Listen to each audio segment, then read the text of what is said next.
Messias. Terceira coisa que nós aprendemos do texto é que a visitação de um anjo equivalia à própria presença de Deus. Isso é um fato muito curioso na Bíblia, tanto no Antigo Testamento quanto no Novo, que às vezes o anjo é confundido com o próprio Deus. Um exemplo, os 3 anjos que apareceram a Abraão, lá no relato da destruição de Sodoma e Gomorra, é dito que eram 3 anjos, e de repente um começa a falar como se fosse Deus. E Abraão começa a discutir com ele, e se tiver 10 justos na cidade, se tiver 50 justos na cidade, o Senhor vai destruir? E o anjo, falando como se fosse Deus, diz, não, se tiver 50 eu não destruo. Aí tem hora que a gente não fica sem saber que anjo é aquele. Ou quando aparece um anjo que vai lutar com Jacó no Val do Jaboque, diz que um anjo apareceu e enfrentou Jacó quando ele estava atravessando aquele riacho na volta para casa. E os dois brigaram a madrugada toda. E, de repente, Jacó parece que está ganhando do anjo, e o anjo, para não perder, toca na coxa de Jacó e desloca a coxa de Jacó. Aí Jacó se agarra com ele e diz, eu não te deixarei ir, senão me abençoares. Quem é aquele anjo que pode abençoar? E Jacó pergunta, qual é o teu nome? E ele diz, por que você pergunta meu nome? Porque meu nome é excelentíssimo. Por que você quer saber meu nome? Então, há vários momentos no Antigo Testamento em que o anjo se confunde com Deus. No livro de Apocalipse, João diz que o livro de João, na ilha de Pátimos, recebe a visitação de um anjo que lhe traz todas aquelas revelações, e João fica tão impressionado que no final do livro de Apocalipse ele cai de joelhos para adorar o anjo. E o anjo diz, adora a Deus. Adora a Deus. É porque, como enviados de Deus, os anjos o representam, e uma aparição de um anjo é como se fosse a presença do próprio Deus, daí o temor, daí o tremor, daí o espanto das pessoas, que Deus tenha enviado aqueles que lhe assistem imediatamente para trazer uma mensagem ou para fazer uma interferência. A gente vê como esse anjo que aparece, ele tem estes poderes. Zacarias treme de medo na sua presença, ele fala com autoridade, ele profetiza, o anjo diz, olha, esse teu filho, ele vai ser grande, ele vai preceder o Messias, ele vai converter o coração dos pais aos filhos e dos filhos aos pais, muitos se alegrarão com seu nascimento, e finalmente castiga Zacarias. A manifestação de um anjo quase que equivalia à manifestação do próprio Deus, porque eles eram enviados de Deus, eram representantes autorizados de Deus no cumprimento da sua missão. E eu termino, então, com essa pergunta. Qual deve ser, então, a nossa atitude para com anjos hoje?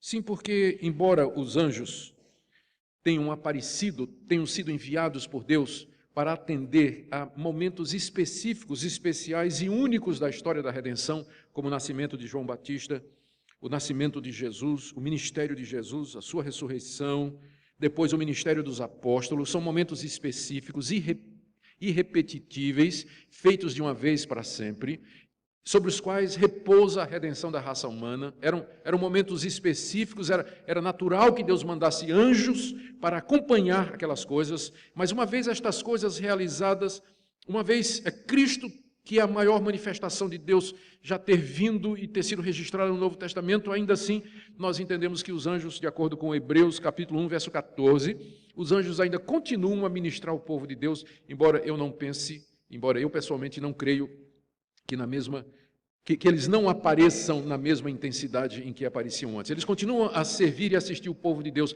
mas creio que as aparições de anjos, como esta, por exemplo, estavam muito ligadas à história da redenção, aqueles fatos históricos fundadores do cristianismo. Que anjos continuam hoje a ministrar ao povo de Deus, eu não tenho a menor dúvida. A pergunta é, de que forma e qual deve ser a nossa atitude com relação a eles? E eu quero aqui enumerar 3 ou 4 atitudes nossas, ou 3 ou 4 pontos que devem guiar a nossa atitude com relação ao ministério dos anjos hoje. E eu vou começar com a má notícia. A Bíblia nos ensina que uma parte desses anjos, que foram criados por Deus, debaixo da orientação de um anjo que é chamado na Bíblia de Satanás, que significa adversário, se rebelaram contra Deus e se viraram contra Deus, e especialmente contra a raça humana, e usando os poderes com que foram criados, eles agora procuram espalhar o mal, enganar os seres humanos e separá-los de Deus, e destruí-los completamente. A Bíblia não nos dá muitos detalhes dessa rebelião. Nós temos aqui e acolá na Bíblia algum vislumbre do que é que pode ter acontecido. E quando a gente junta os pedaços, a impressão que nós temos é que esse anjo, talvez um arcanjo, um anjo de grande poder, de grande autoridade dentro daquela hierarquia que nós já mencionamos, um desses anjos usando o seu arbítrio, porque parece que estes seres eles foram criados com arbítrio, com capacidade de escolher entre o bem e o mal. Então, liderados por Satanás, por esse anjo, eles então se rebelam contra Deus numa tentativa que Satanás parece ter feito de se tornar como Deus, ou tomar o lugar de Deus, ou querer ser a coroa da criação de Deus, lugar que estava reservado para o homem. E Deus então o precipita da sua presença, Deus o desqualifica, Deus o rejeita, Deus o castiga com o sofrimento eterno para o inferno, preparado para o diabo e seus anjos, de acordo com a Bíblia. O inferno preparado para o diabo e seus anjos. Então, esses anjos estão condenados por Deus, a punição deles já foi decretada e os aguarda o sofrimento eterno, mas no momento eles ainda não estão no inferno.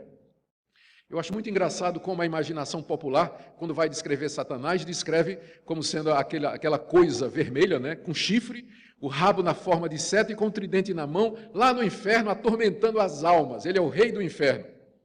Satanás não está no inferno, ele vai para o inferno, e quando ele for, ele não vai ser o rei do inferno, ele vai para ser atormentado dia e noite eternamente. Ele não está no inferno, ele tem medo desse momento, ele treme diante do momento em que ele vai ser lançado no abismo para todo sempre. É imaginação popular, é filme de Hollywood, onde você vê cenas do inferno em labareda, e lá um diabão vermelho assando as pessoas, né? Futucando as pessoas, torturando as pessoas. Isso não tem nada a ver com a Escritura. O diabo não está no inferno, ele está solto no universo de Deus, por permissão de Deus, dentro dos desígnios insondáveis de um Deus que permite a rebelião da sua criatura, dentro do plano maior que ele concebeu, por motivos que nem sempre são claros para nós. Então, se um anjo lhe aparecer, a primeira coisa que você vai ter dúvida é do bem ou do mal? Que anjo é esse? De que lado ele vem? Porque são anjos, na aparência são iguais. No poder eles são iguais, são inteligentes, são imortais, são invisíveis, eles têm o poder de se manifestar. A grande pergunta é, se lhe aparecer um anjo, como é que você sabe se ele é do bem ou do mal? É por isso que, no Novo Testamento, a orientação que a Bíblia nos dá é de cautela com a aparição de anjos e desencorajamento de procurar contato com eles. Não há nada no Novo Testamento que nos encoraje a procurar contato com estes seres. Se você quer saber a vontade de Deus, se você quer ouvir a voz de Deus, você vai fazer isso através do mensageiro de Deus, do anjo maior de Deus, Jesus Cristo, que é a manifestação final e maior de Deus, e que está registrado na Escritura. Quer ouvir uma mensagem de Deus? Leia a palavra dele na Bíblia. Em nenhum lugar nós somos encorajados a orar assim, Deus manda um anjo para resolver meu problema. Deus, eu quero ver um anjo, me fala através de um anjo. Em nenhum momento você vai encontrar nas cartas que Paulo escreveu, Pedro, Tiago, João, o autor de Hebreus, você não vai encontrar nenhuma orientação dizendo assim, procure ouvir os anjos, pergunte aos anjos, ou entre em contato com os anjos, ou esteja aberto para a visitação de um anjo. Não há nada na Bíblia sobre isso, ao contrário. Olha o que a Bíblia diz. Em Gálatas capítulo 1, verso 18, o apóstolo Paulo, escrevendo a cristãos que estavam sendo tentados a se desviar do Evangelho, querendo mostrar que o Evangelho já foi revelado e que só tem o Evangelho, ele diz, a partir do verso 6, Gálatas 1, de 6 em diante, ele diz, admira-me que estejais passando tão depressa daquele que vos chamou na graça de Cristo para outro Evangelho, o qual não é outro, senão que há alguns que vos perturbam e querem perverter o Evangelho de Cristo.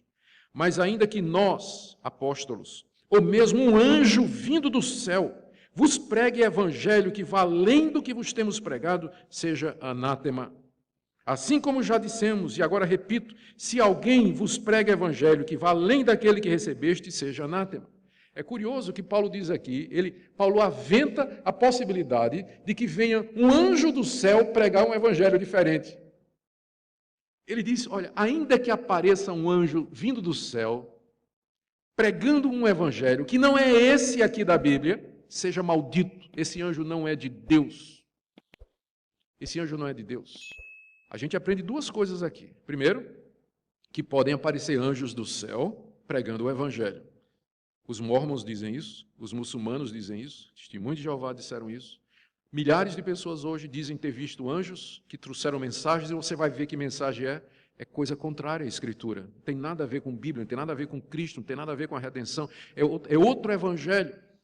E as pessoas ficam impressionadas porque foi um anjo, esquecendo que a Bíblia nos adverte, aqui vem o segundo ponto, de que esses anjos, eles se transfiguram em anjos de Cristo. Na segunda carta que Paulo escreveu aos Coríntios, no capítulo 11, ele está advertindo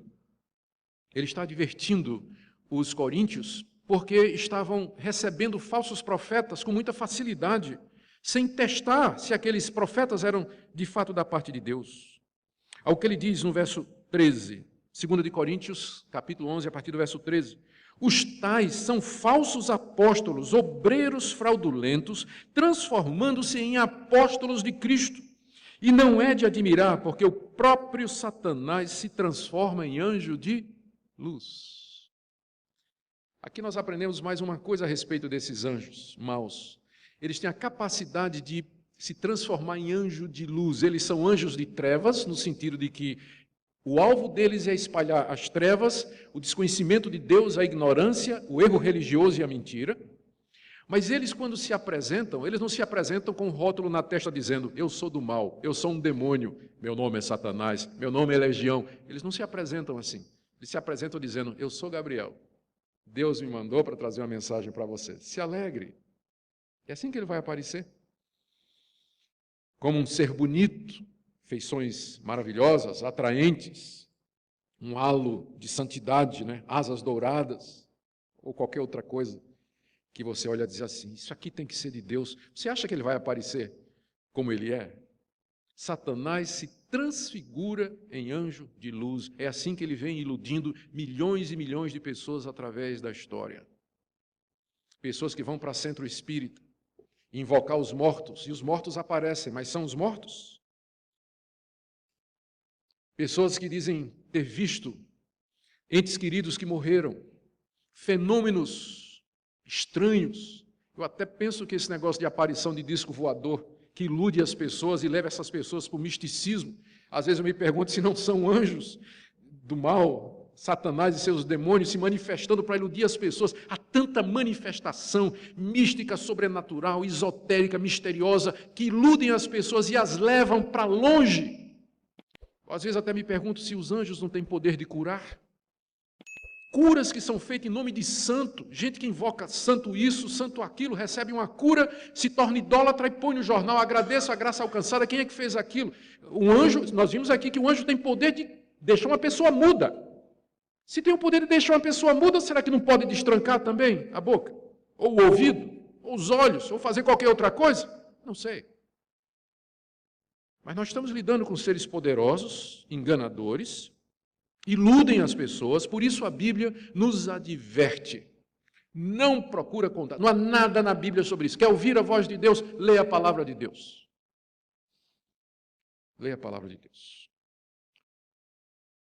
Lá em Colossenses, o apóstolo Paulo fala de pessoas que já caíram nas armadilhas desses anjos e se tornaram, inclusive, adoradores. Veja aí, Colossenses 2, verso 16, Paulo escreveu essa carta com o objetivo de corrigir uma heresia que tinha entrado na igreja. E uma parte dessa heresia era cultuar os anjos. Colossenses 2, 16 em diante, ninguém, pois, vos julgue por causa de comida, bebida, dia de festa, lua nova, sábados, porque tudo isso tem sido sombra das coisas que há de vir, porém o corpo é de Cristo. Ninguém se faça árbitro contra vós outros, pretextando humildade, culto dos anjos, baseando-se em visões, enfatuado sem motivo algum na sua mente carnal. O que estava acontecendo? Um anjo me apareceu, tive visões de anjos que trouxeram a verdade, e os anjos disseram que nós temos que adorá-los e cultuá-los para poder chegar a Deus. Essa é a mentira mais antiga desses anjos maus. Não foi isso que o chefe deles disse a Jesus lá no deserto? Mostrou o mundo todo e disse, tudo isso te darei se prostrado me adorares. Esses anjos querem a veneração humana, querem a obediência humana, querem escravizar os seres humanos, querem afastá-los de Deus, querem ser adorados, por isso eles aparecem, eles fazem sinais, manifestações extraordinárias, sonhos, visões, aparições, tudo o que eles podem fazer usando os seus poderes para enganar as pessoas. Por isso que a Escritura nos diz: cuidado, porque ele se transfigura em anjo de luz. Cuidado, ainda que aparecer um anjo ensinando um outro evangelho, o que vale é o que está escrito.